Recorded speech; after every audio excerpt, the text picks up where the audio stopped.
Exactly 1 year ago today, I put up the for sale sign on my home in Michigan, loaded up my bicycle, and set off, crisscrossing the country on a 2 year volunteer mission to help people get to their chemo appointments. It was getting cold, so like any good Michigan snowbird, I went straight to Florida. When I got to Orlando, I started doing my outreach, speaking to Rotary and Lions clubs, and really anyone else who would listen.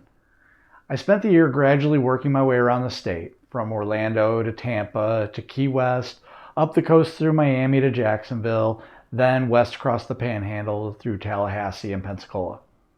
From there, I made my way through Mobile and Jackson to Little Rock in time to see the total eclipse. I got to see the last one in 2017, so I knew I wanted to line things up for this one too, so it was awesome. Then I headed north through St. Louis, Cedar Rapids, and Minneapolis, ending the second leg of my journey at the beginning of US 41 in Copper Harbor, Michigan. I took a month-long summer break before getting back on the bike and heading south through Chicago, Indianapolis, Louisville, and Nashville, heading towards Texas for this coming winter. Along the way, I've pedaled over 8,447 miles. I've spent hundreds of nights in my little tent, repaired dozens of flat tires, ruined 3 bicycles, and thankfully encountered 0 bears so far. But I'm still just getting started because all of that is nothing compared to the 10 or 20 miles that stand in between way too many people and the cancer treatments that could save their lives. All the research, all the technology in the world won't do a lick of good if somebody can't get to their appointment. The American Cancer Society has a great program called Road to Recovery that helps with this problem. It works a lot like Uber, except the driver is a volunteer. The ride is totally free, and the goal is to save a life. Problem is, it's been so short on drivers since the pandemic. Last year we had to turn down more than half of the requested rides because we just didn't have enough drivers in each area to help out. I'm an optimist, so I think we can fix that. That's why I'm connecting with my fellow Rotarians and Lions throughout the country, and really anyone who will listen to spread the word and try to find some people that are willing to step up and give some rides occasionally. I've talked to over 80 different clubs so far, and when I tell them how flexible this program is, how they can see a list of what rides their neighbors need, and all they have to do is raise their hand a couple times a month when they see a request that fits their schedule. There is generally a person or two in each club that's happy to help out. That's fantastic, and I'm going to keep shouting this from the rooftops everywhere I go.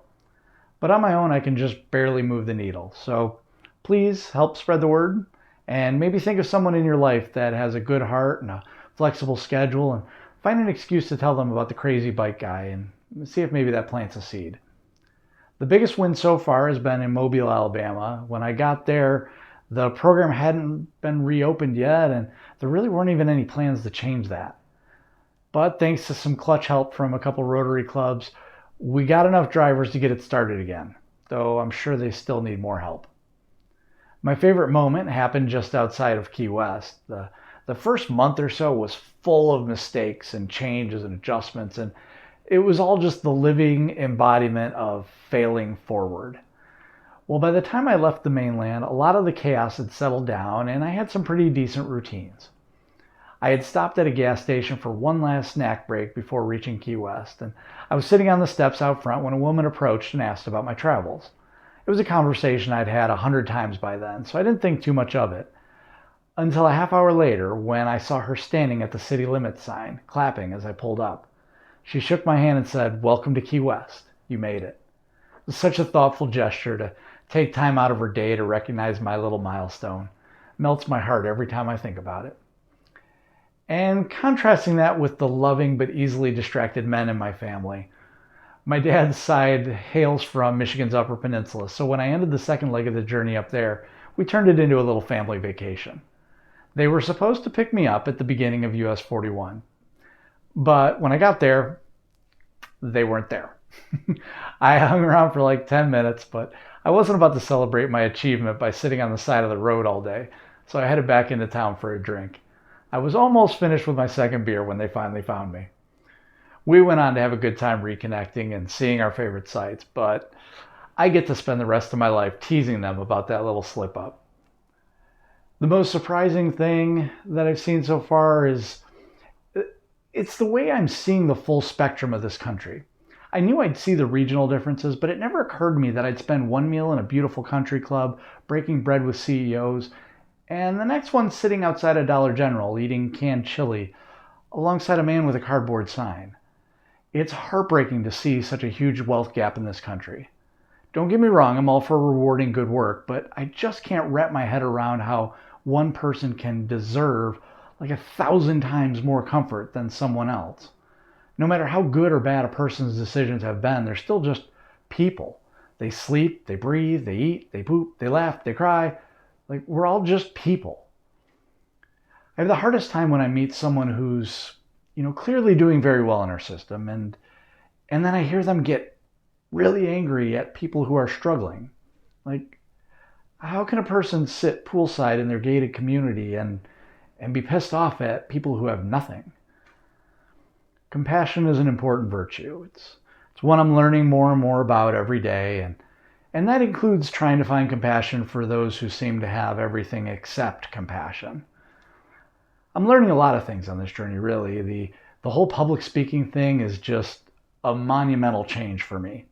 I spent half of my life as a basement-dwelling computer nerd, so I wasn't even comfortable telling a story at the family dinner table, let alone standing up in front of a crowd of strangers. The first 20 times I did that, my heart was racing for like an hour before each speech, and I was basically just reading word for word off my script.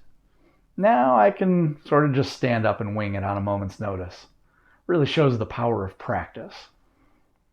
My Spanish continues to improve, and I might even try giving some speeches in Spanish when I get to Texas. We'll see how that goes.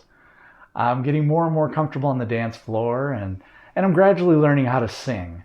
I never learned anything about music as a kid, so it's nice to finally put my wallflower days behind me. I'm learning a lot about bike maintenance along the way too. You might have assumed that I would learn all about that before setting off on such a long journey, but you'd be wrong. So yeah, I guess that's year one of my midlife crisis. Subscribe if you want to hear about year two, and wish me luck.